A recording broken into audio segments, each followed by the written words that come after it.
Dans un monde où les crypto-monnaies redéfinissent les paradigmes économiques, la République centrafricaine, RCA, un pays parmi les plus pauvres au monde, s'est une fois de plus placée sous les feux de la rampe avec le lancement de son mémécoin officiel, baptisé CAR. Ce projet, annoncé par le président Faustin-Archange Touadéra dans la nuit du 9 au 10 février 2025, s'inscrit dans la continuité des ambitions crypto du pays, mais soulève des interrogations profondes quant à sa légitimité, sa viabilité et son impact sur une nation déjà fragilisée par des décennies de crise. Ce lancement, qualifié de « succès retentissant » par le chef de l'État, a pourtant été marqué par une chute spectaculaire de 90% de la valeur du CAR en quelques heures, passant de 0,79 $ à 0,19 $, alimentant les soupçons d'arnaque et les critiques acerbes de la communauté internationale. Entre promesses d'innovation, spéculation effrénée et défis structurels, l'histoire du dollar CAR illustre les paradoxes d'un pays qui cherche à se réinventer à travers la blockchain, tout en luttant contre les ombres de ses échecs passés. Le président Touadéra, fervent défenseur des crypto-monnaies, n'en est pas à son premier coup d'éclat dans ce domaine. En avril 2022, la RCA était devenue le deuxième pays au monde, après le Salvador, à adopter le Bitcoin comme monnaie légale, une décision audacieuse mais controversée. Cette initiative s'accompagnait du lancement du Sango Coin, une crypto-monnaie nationale censée attirer les investissements étrangers en tokenisant les ressources naturelles abondantes du pays, telles que l'or, les diamants et le cuivre. Cependant, le projet Sango, malgré ses ambitions, s'est soldé par un échec retentissant. Selon le site Cryptos, seuls 8 millions des 200 millions de pièces proposées ont été distribuées, et la législation autorisant le Bitcoin comme monnaie légale a été abrogée en mars 2023 sous la pression de la Communauté économique et monétaire de l'Afrique centrale, CEMAC. Ce revers n'a pourtant pas dissuadé le président Touadéra, qui continue de voir dans la blockchain une voie vers la souveraineté économique et l'inclusion financière. Le lancement du CAR, un mémécoin, marque une nouvelle étape dans cette quête.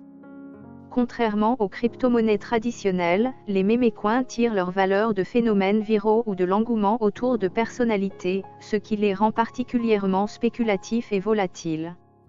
Le CAR, lancé sur la plateforme Pimp.fun basée sur Solana, a atteint une capitalisation de 530 millions de dollars le 9 février, avant de s'effondrer de près de 90% en une journée. Cette chute brutale, rapportée par des sites spécialisés comme DexScreené, a immédiatement suscité des doutes. Des posts sur X, anciennement Twitter, ont relayé des inquiétudes, certains utilisateurs dénonçant une possible arnaque, d'autres pointant des tentatives d'hameçonnage. L'annonce elle-même, faite via une vidéo du président Touadéra, a été scrutée de près. Deux outils de détection de deepfake, dont Deepware, ont signalé la vidéo comme suspecte, avec une probabilité de 82% qu'elle soit falsifiée. Ces soupçons ont été renforcés par la suspension du compte X officiel du mémécoin et par des anomalies dans l'enregistrement du domaine officiel, car.mem, via Nameshiap, un fournisseur low-cost rarement utilisé pour des projets gouvernementaux. Face à ces critiques, le gouvernement centrafricain a tenté de rassurer. Le ministre des Mines, Rufin Benam Beltungu, a publié un communiqué précisant que le CAR était un projet du ministère des Mines et de la Géologie, exécuté par le comptoir des minerais et gemmes, Comigem, en collaboration avec la société Barnes Harley. Cependant, ces explications n'ont pas suffi à dissiper les doutes. Le domaine car.mem, enregistré seulement 3 jours avant l'annonce, ne correspond pas aux pratiques habituelles d'un projet étatique d'envergure. De plus, le lancement à 1h du matin heure locale, un dimanche soir, a alimenté les spéculations sur une possible compromission du compte X du président ou une fraude élaborée. Certains observateurs, comme Yokeri XYZ,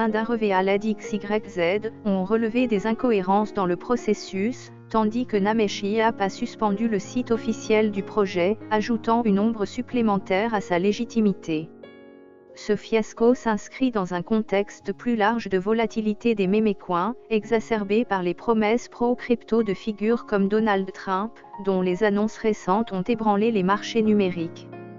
Les mémécoins, par leur nature spéculative, attirent petits et gros investisseurs, mais leur variation brutale laisse souvent des pertes considérables. En RCA, où 90% de la population n'a pas accès à Internet et où l'électricité est un luxe, l'adoption de telles technologies soulève des questions éthiques. Comment un pays en proie à des conflits armés, à une pauvreté endémique et à un manque d'infrastructures peut-il tirer parti d'un mémécoin ? Pour beaucoup, le CAR ressemble davantage à une illusion vendue au peuple centrafricain qu'à une solution viable. Les critiques, comme celle de Maître Crépin Mboli Gouomba en 2022 à propos du Sango-Coin, résonnent encore. Ils sont en train de vendre de l'illusion au peuple centrafricain face à l'effondrement économique du pays.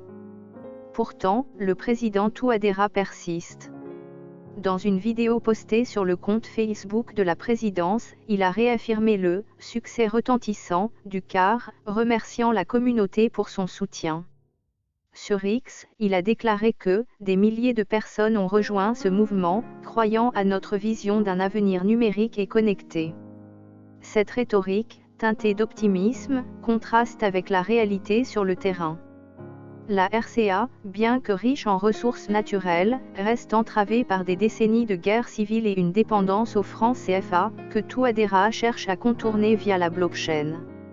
Son intérêt pour la tokenisation des ressources, amorcé avec le projet Sango, s'est prolongé avec des initiatives législatives en 2023, visant à attirer des investisseurs étrangers.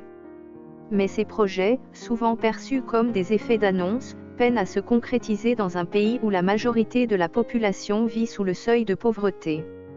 Le CAR, au-delà de ses déboires techniques, incarne les tensions entre ambition et réalité. Il illustre la fascination croissante pour les crypto-monnaies dans les pays en développement, mais aussi les risques inhérents à ces technologies dans des contextes fragiles. Pour certains, le mémécoin est une tentative désespérée de projeter une image d'innovation, pour d'autres, c'est une distraction face aux défis urgents de gouvernance et de développement. Alors que la RCA continue de naviguer entre promesses et désillusions, le CAR reste un symbole ambigu, celui d'un rêve numérique audacieux, mais peut-être hors de portée pour un pays en quête de stabilité.